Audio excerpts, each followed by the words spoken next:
and welcome everyone once again. Also welcome to Sebastian Rodriguez, who will be tonight's expert. He's dialing in from Brussels. The topic of this evening is, will Sora 2 become part of the political tech stack? My name is Josef Lensch. I'm the CEO and founder of Partisan and the Political Tech Summit. And I already said Sebastian will be the expert tonight, and you will be able to ask him questions and contribute comments and thoughts. Sebastian Rodriguez is a political entrepreneur. He's a European campaign strategist. He's the founder of the European Campaign Playbook. If you haven't already checked it out, or are you not just already a member, you can become, of course, one. And according to his LinkedIn profile, he's the guy who's always talking about AI applied to public affairs. If you haven't followed him already, please do. Welcome, Sebastian Rodriguez. Thank you, Joseph. Thank you for your kind introduction. And it's great to be here. I think we have so much interest because you and what you do with Partisan is so niche and relevant that everyone is turning up to your events and discussions because they are really, really helpful for people working in politics, public affairs, advocacy. So congrats on another successful session. That's very kind. Thanks, Sebastian. So let's dive into it. And let me just quickly introduce the topic. So over the past few months, OpenAI's Sora 2 has sparked intense debate, not just in the creative industries, but also in the political organizations that we are serving. Its ability to generate realistic multi-shot videos from text prompts, remix footage, and even insert real people via cameo recordings could completely change how political storytelling, campaigning, and content creation work. So today we are going to explore three questions together. What Sora AI can actually do. So how soon political organizations will use it, or perhaps they already use it.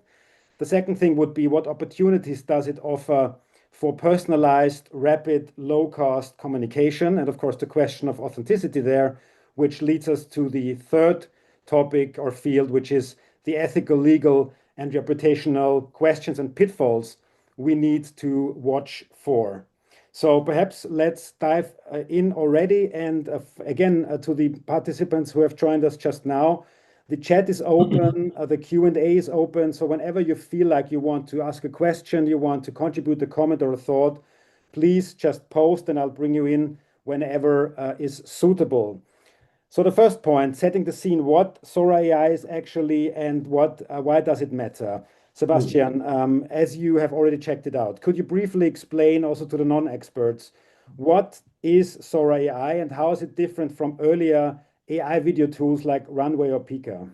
Yeah, thank you, Joseph. I mean, the first thing I'm going to say is to say very simply, I am not a technologist. I have worked in technology in different industries.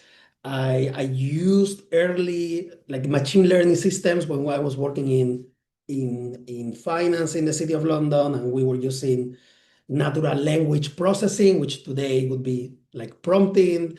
But I haven't written a line of code in my life, and OpenAI is helping me achieve that dream of mine of not writing a line of code in my life, because I am a practitioner. And I'm not a legal expert. So there will be a lot of things. I just came from a session with the European Commission, DG Com unit, and they have the best experts on intellectual property, and there are like really, really interesting topics that you should inform yourself about when using tools like Sora. But I am not that person. I am informed, but I couldn't speak. So if I say something that is not entirely correct, don't assume that it's arrogance. It's just I am curious and I'm trying to learn things. And sometimes if I make a mistake, let me know, okay? And I'll update my view. On Sora, the best way that I also do things is showing. I will explain, but I will also show. The best way to understand Sora in simple terms is, especially compared with other models that they are called text to video. The main thing with Sora is that it's text to storytelling. That's to me, it's the main the change in the mindset. Whereas other models like Flags or like Pika or like Runway, which are actually is a tool that uses different models, they were willing, they were able to do incredibly good clips. They wanted to be more like a sketches, right? Like you do something, animate this, animate that, etc. What it's really changing, first with Google VO3 in May, but then massively better now with Sora, is this idea that now these systems will understand physics better. So they will know how objects fall, how things move. They will understand movement better. They have been trained also with a lot of cinematic effects. So now you have a lot of images that have the same person being looked through different angles, and really, really swift and really nice swifts of the scene, and everything, I would say, being very coherent, which was something, if you remember using previous systems, consistency and coherency was something very hard to get, because maybe you had something like a person in the first few seconds, but then as the video progressed, that person was changing in the aspect. Now the consistency is I will show you. The consistency is amazing. And so what I did is for you guys, and only for you, is I'll need to share. There you go. What I did is um, to use, as and for you also to see the difference. Before, when I was trying to explain my story to a group in a webinar, I always use an evolving version of this figure. What I was, I wanted to tell my story, but I couldn't use video, so I had to use the comic. I needed to use comic. Now, with a very simple prompt, I was able to create in just under a minute this video, right? You're gonna see. I started my career in finance in London. Then, after Brexit, I decided to help pro-Europeans win. All right. Again, not perfect. You will not hear me saying that all those things are perfect, because I'm more amazed at their progression. But it's near perfect. It's very close to it, and it allows me to tell my story, but now using video. And probably you will have more questions. You will have more questions, Joseph, about why this is important in politics, and why Sora is really different from other systems that were launched. For example, VO3 was launched in May. Some people are testing the same prompt in both. And just for you to understand what I said about physics, movement, etc., this is a comparison done by this account on LinkedIn, Evolving AI, of the two system. The one up is Sora 2, the one below is VO3. And again, 2 months of difference maybe between the launch of both models. So this is this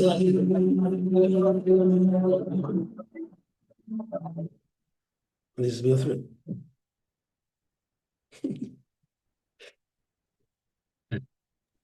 We all hope that she's doing fine, but you can see the difference. So that's Sora for you in a nutshell, and I will stop sharing.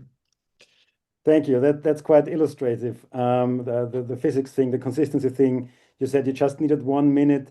Can you tell us how long can those clips be? What's the ability of the model at the moment? It was, a really good clip, but also a quite short clip. Can you tell us a little bit more about the technical capability?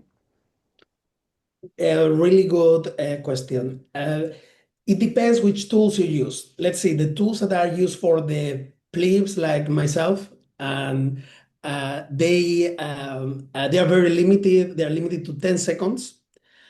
And even though it's good, it allows you to do cameos. We can explain what a cameo is, but it's basically what I show you with my story. That person looked like me because I recorded myself before. So Sora, like OpenAI, has my face and how I speak and different movements of my head, and then it's able to animate me in the way that you have seen. But it's all right now cut at 10 seconds, mostly because I think they will very quickly make this available in the paid plans. Right now, you can only access by invitation. Okay. Now, if you are a coder or you're a more serious company than just me playing with AI from a computer, then you can indeed work with the core, let's say, with the core large language model and get pretty much everything you want as long as you are willing to pay per use. So the more tokens you will consume, the more you will pay. And that's where we will see later most of the political campaigns are probably they are using like this back end or like direct access to the actual model where you pretty much pay as you use. And what I have shown you is for free right now. So, but I think we will see this propagated to the paid plans probably in the next few weeks. Thank you.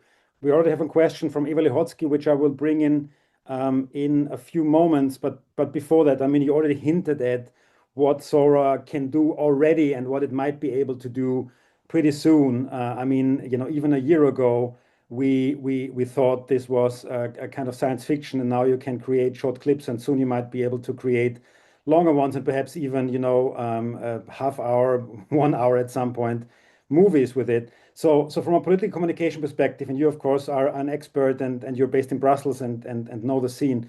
Why does this already at this point, when you just got a taste of it, why does this development feel a bit different?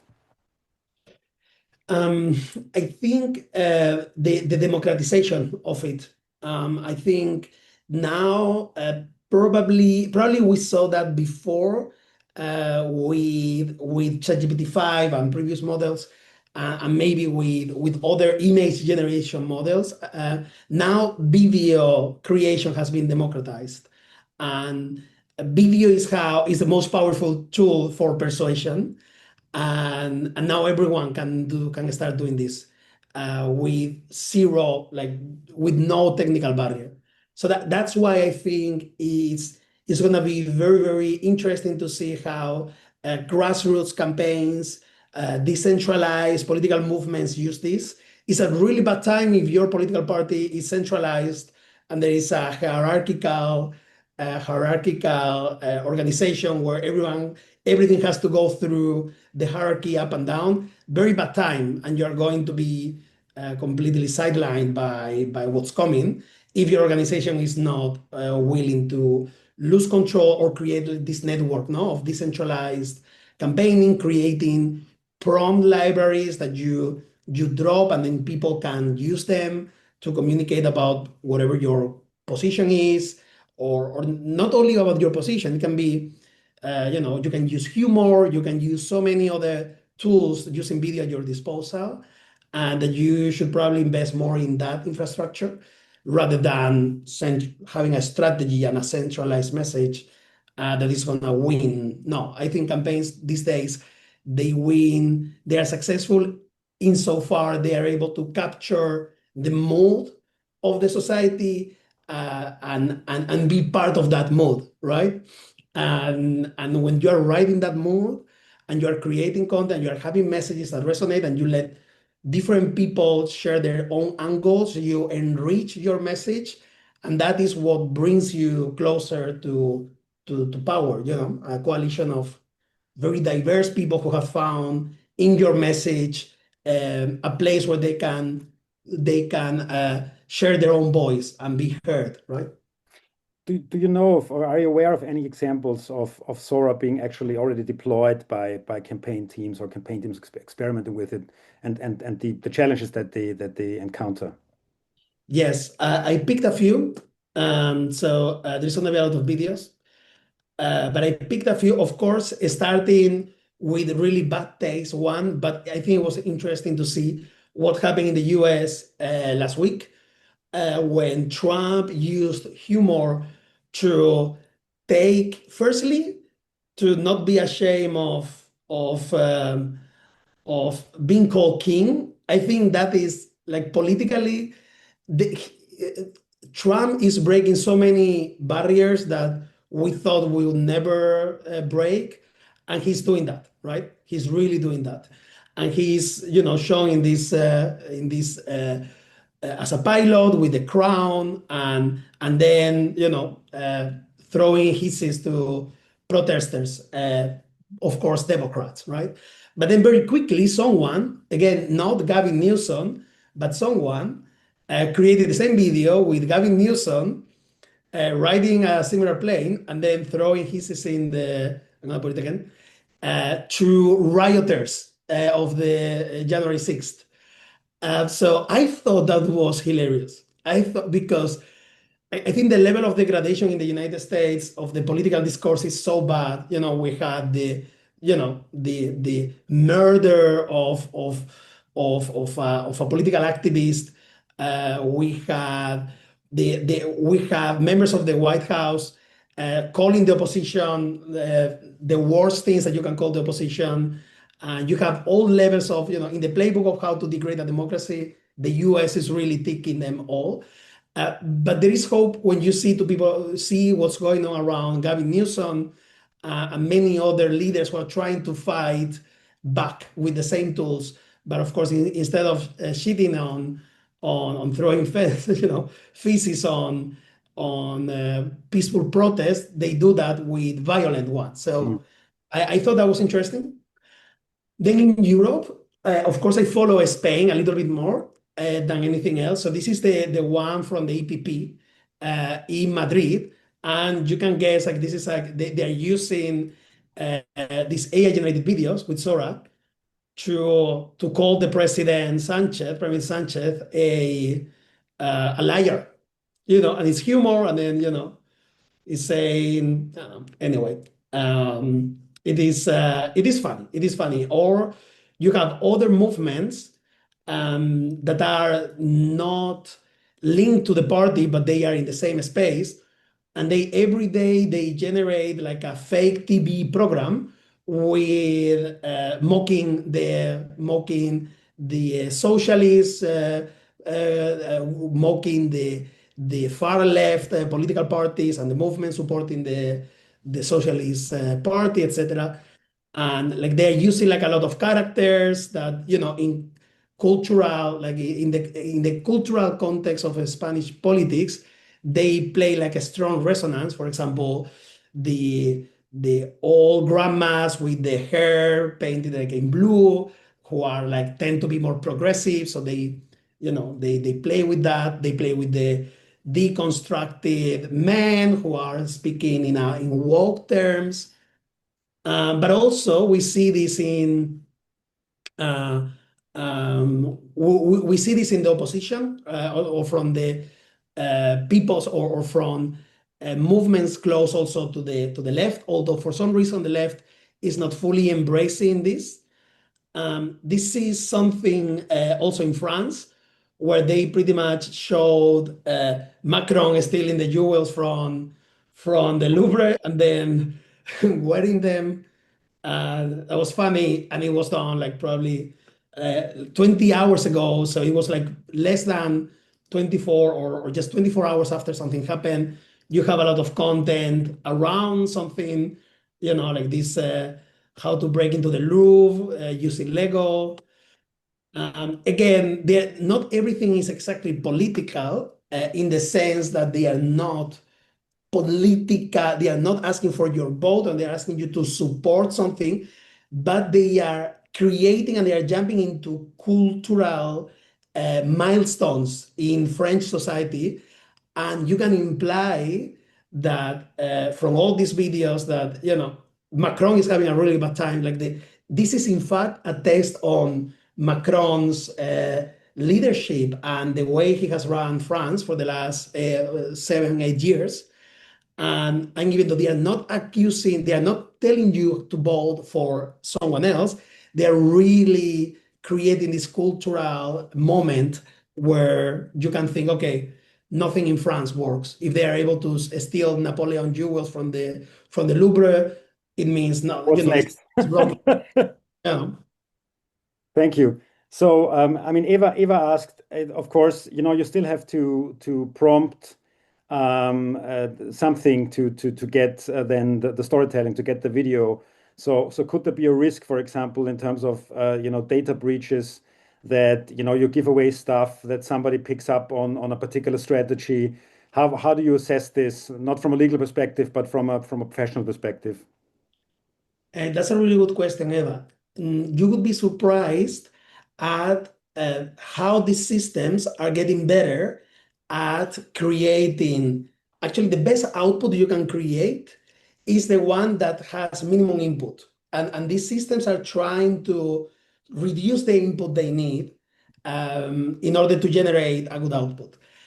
So of course, audit, like make sure that the libraries that you share are you are not giving something away. But for example, in the case of the Spanish Conservative Party criticizing Sanchez, probably what they said is create a video where Sanchez, Prime Minister Sanchez, is in the shape of Pinocchio, the popular character Pinocchio, and as he says these lies, for example, I will never agree. I will never I will never join a coalition with I don't know with this or that party, and then he did join the coalition with that party.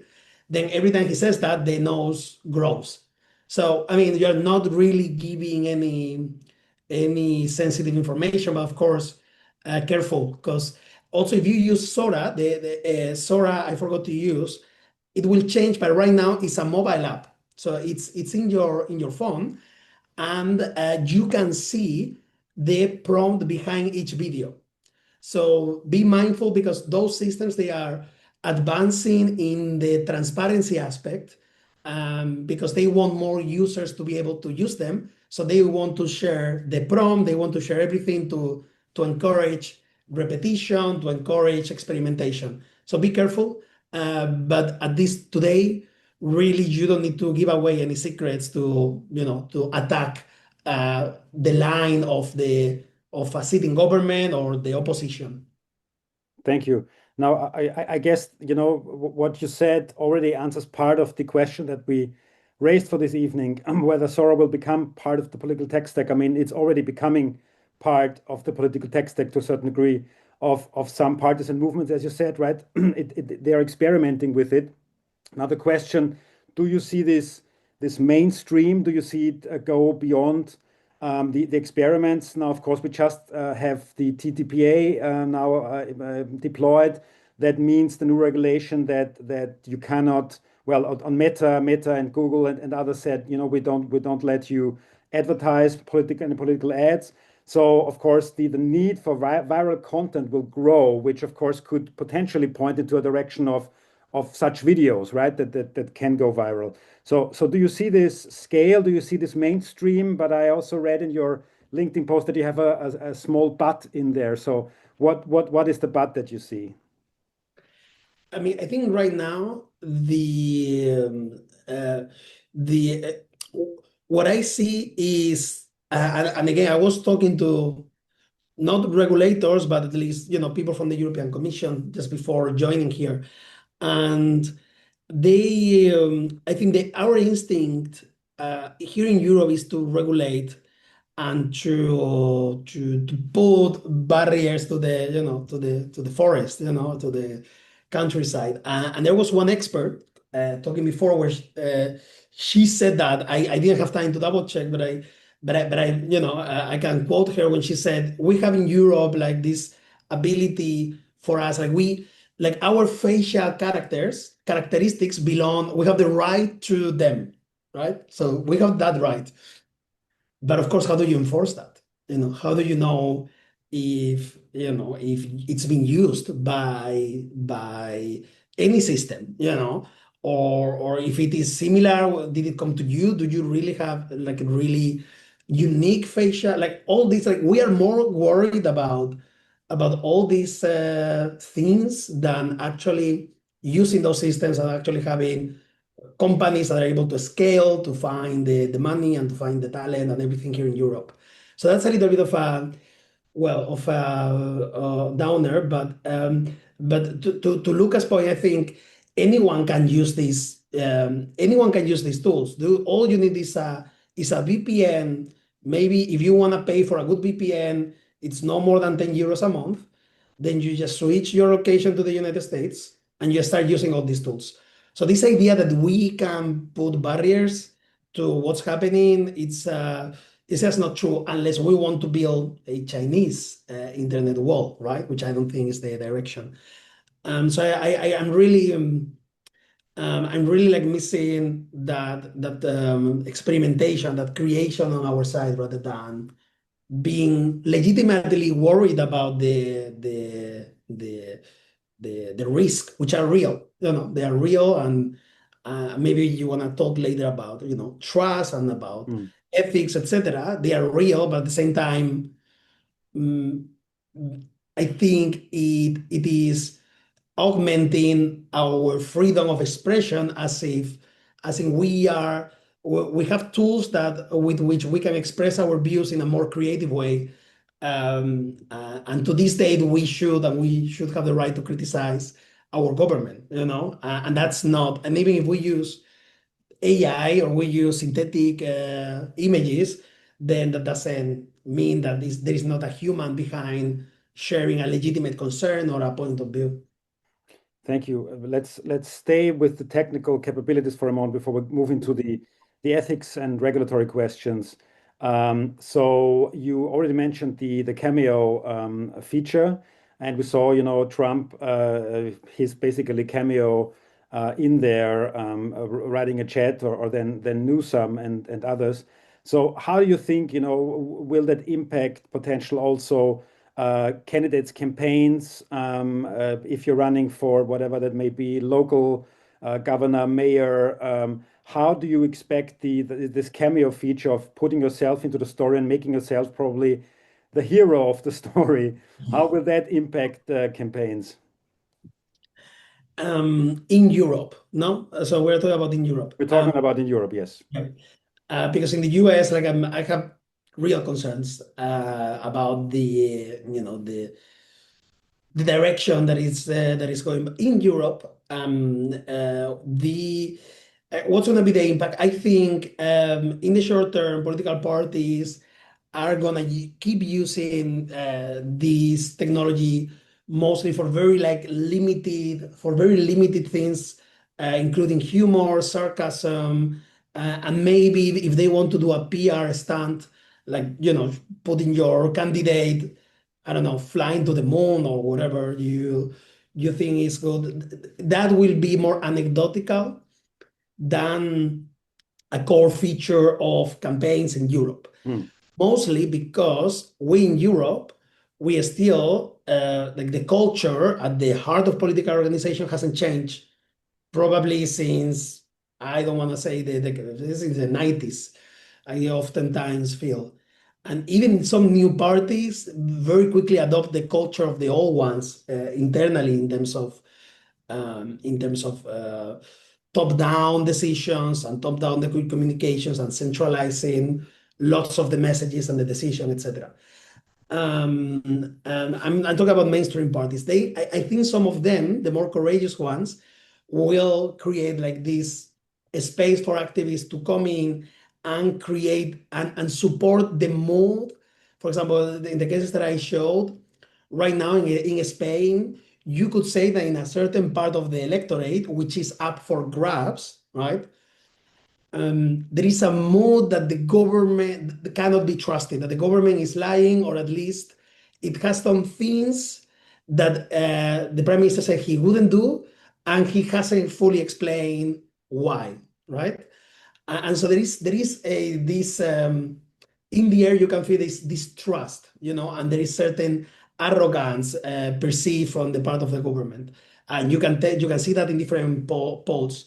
So I think you can, by running like this decentralized campaign of multipliers and creators who are generating content like the one we've seen, I really think it has an impact. I really think you can multiply the impacts that you are having on a lot of people who aren't following the political party social media channels, but someone else share it or the algorithm is pushing it.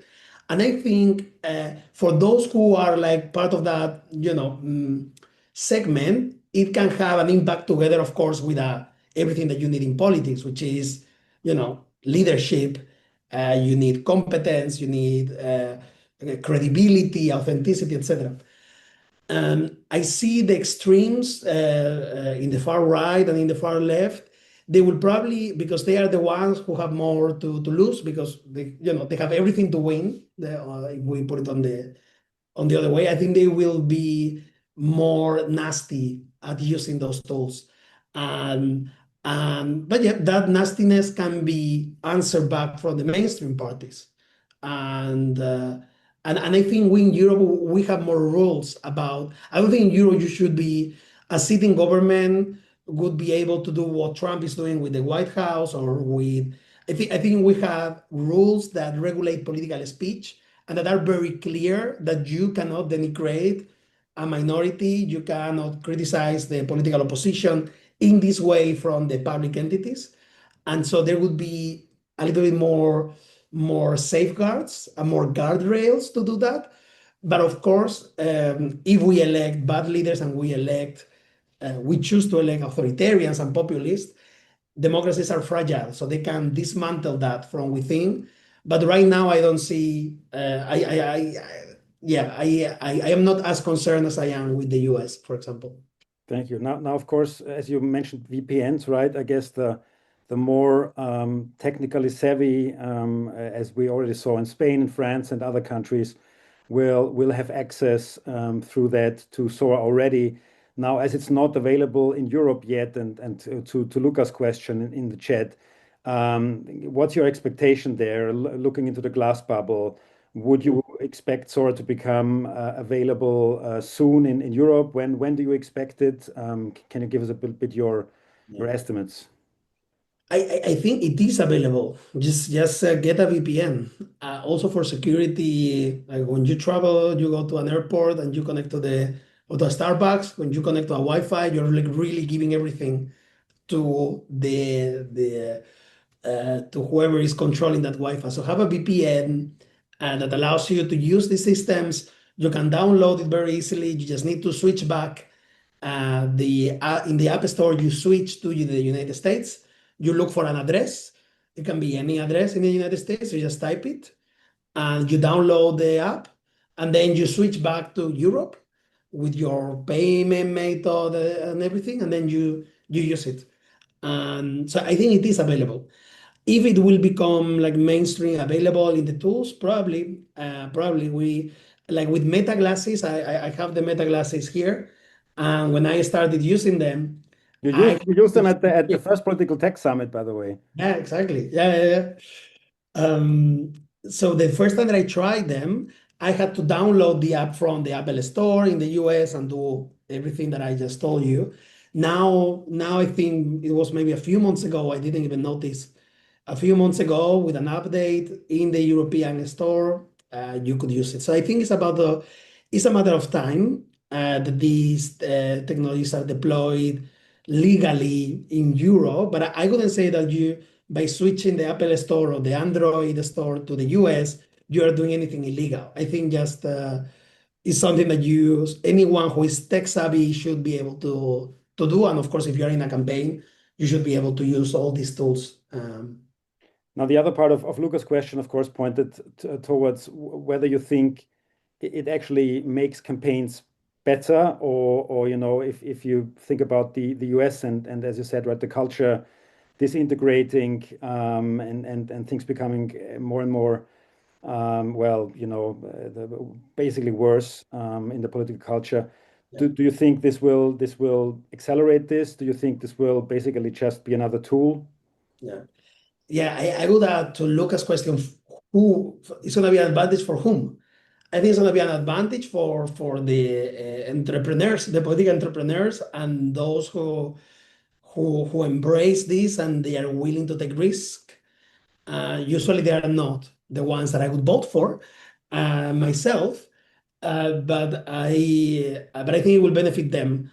And but again, this is a tool that doesn't replace the core facts of politics, right? That there is a video about Prime Minister Pedro Sanchez with the shape of Pinocchio is fun and is funny and is culturally relevant because the government uh, has put itself in that position where it is so usual that they change their view or that they say that didn't say what they said. Like I think yesterday, the government, Sanchez started the week saying, we're gonna stop the changing the time zones like every twice a year, and because science says so. But then in 2019, he gathered Spanish top scientists to deliver like a recommendation on this issue, and they were split into one third, don't change it, one third, change it, keep it to the summertime, and the other third, change it, keep it in the wintertime. Mm. The conclusion is inconclusive. Mm. But then today he said science, as if it is a given truth that cannot be debated, says that, therefore, I am going to push this policy. And of course, you can already see a lot of memes about that. And I think the opposition, whoever wants to replace a sitting government has to find the weakness in that sitting government. Sometimes the weakness is bad policy. I don't think the government of Spain has bad policy. We are growing. Inequality is getting better. We have more jobs. We have everything is working. But what is the witness? That they keep lying and saying that they didn't lie, right? So and then that creates an opportunity for political content. So And you that's say what political you say content is effective. basically what Sora then offers is like memes on steroids. Yeah, it's whatever you can think of. But yeah, I think humor the humor and like satire is getting very, very powerful Mm. these days. And somewhere I read that, the last, when we know democracy is over, is the day they ban the comedians and they ban humor, right? And I think it is true. I think humor and satire that gets people in government in power very, very, I don't know, it gets under their skin. Subversive, right? Yeah, and I think you can use that, but then you can do so many things. Like for example, like these activists, this account, they have probably 2,000 followers. So again, those are not massive accounts. We are talking about micro target, like micro influencers. They can even create, and I have created an agent that reads the headlines of the top newspapers in Spain every morning, pick one topic that is common in most of them, and then creates like a fake news segment when they are commenting this story. I think I shared one yesterday that was particularly good. It was about the ban of the like freezing assets of Russians in Belgium, whatever. And then you can have all these agents producing content automatically. And then some of this content will go completely unnoticed, but maybe some of that content really reaches a scale and then they start becoming viral. So I really believe this technology can really help everyone. It's just why the progressives, are so afraid of using it, and we get so upset when someone is using it to criticize us. I think we should be smarter. Like Gavin Newsom, for example, I think we should be way smarter and embrace this to win this cultural battle. Thank you. I just posted another question into the chat, asking everyone in the room, if you were a campaign director, would you allow your team to use AI-generated people in your videos? Why or why not? So synthetic persons who are not real, but who might look real actually in Sora. Would you allow that? And then we We also have a question from Matthias. Yes. Now, of course, that Sora even accelerates the creation of AI slop on all of the networks, and there's ever more and more content. And of course, in the end, it might be bots reading bots. So what's your recommendation there from a campaign advisor perspective? How do you still kind of reach people in an ever increasing world of content? Yeah, hello, Matthias. Thanks for the question. I in the chat before, what I was before, keep referring to you because it was so interesting. One of the experts showed that for the first time in the last, I guess, few weeks, the number of content produced online that is synthetic, that is AI generated, etc., surpassed the one that was not. So I think we reached this point that you described, according to this expert, not long ago, and of course that has a price. The answer to that is creativity, humor, using these tools also, like I explained, Matthias, I have agents that every morning they go look at the news, produce videos, and then by 8:30 when I sit down, I review 20 videos. And I review them, I say, oh, this is a good idea. Oh, this is not. I'm gonna lead with this. I'm gonna lead with that. So it's the creativity of the human, I think, and the understanding we're in politics, the understanding of the cultural moment we're living, and how we can tap into that. I think it's so important. But with these tools, they can really help you become more creative, right? And if I were a campaign director, yes, why not? So I would ask my team to create prompts that other people who are not me would use, and that, for example, uh, portray my candidate in a favorable way, or is embracing an attribute that the opposition may be using as a weakness, but that you can really rephrase, or you can really, or by owning it, you can, like, for example, Mundani, I think, is a really good example of how in the race to become mayor of New York, how I think Mondani has grown his political profile by truly embracing the main point of weakness that their opponents from his own party thrown at him.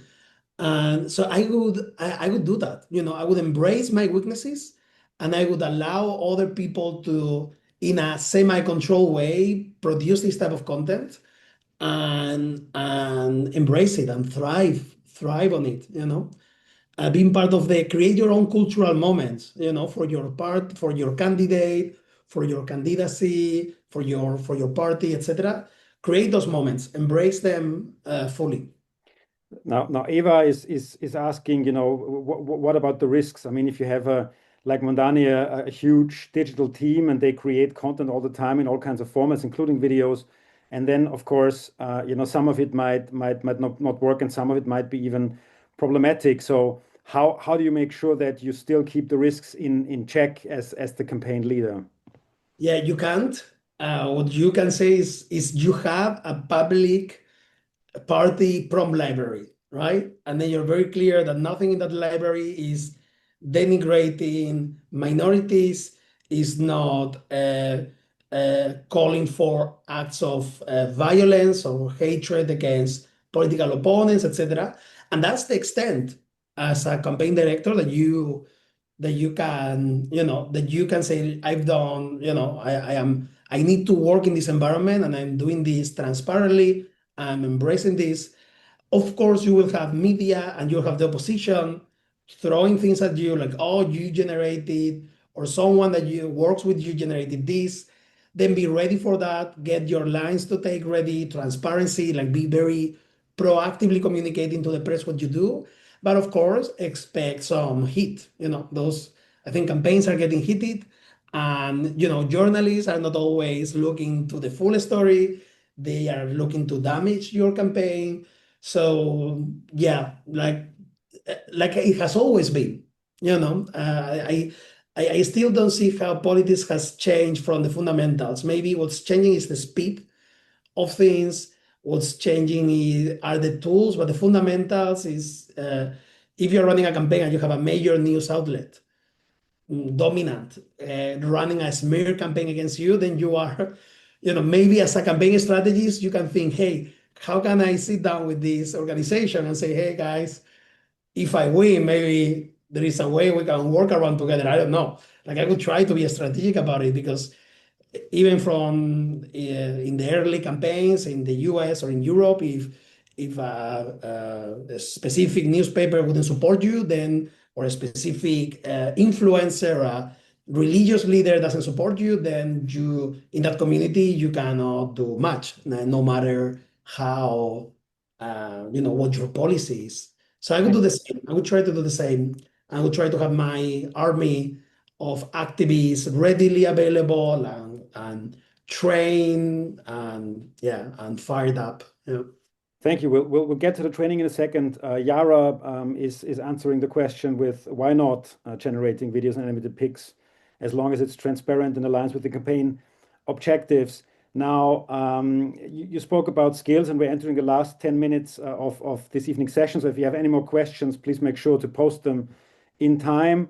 So, thinking about, for example, prompting Sora, what are the skills that you think become more important? I mean, is prompt writing a skill that is even relevant these days, or can basically anybody write prompts? Is it getting ever easier? What about AI supervision, kind of creative direction of AI video production, compliance management?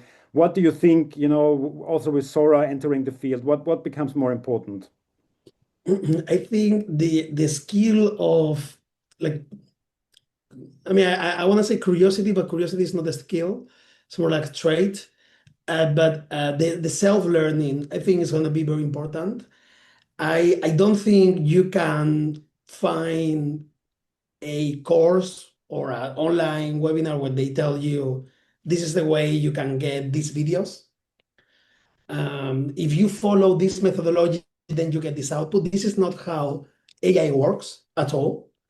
If anything, if all of us in this chat follow the same instructions, we will all get different answers. So this idea, it's more about you learning different principles and testing and learning and getting frustrated and wasting time at the beginning, but also getting to a point where you say, okay, this way of communicating with the machine, which is really how you would communicate to a human. Like it's how you communicate in a simple way, complex ideas.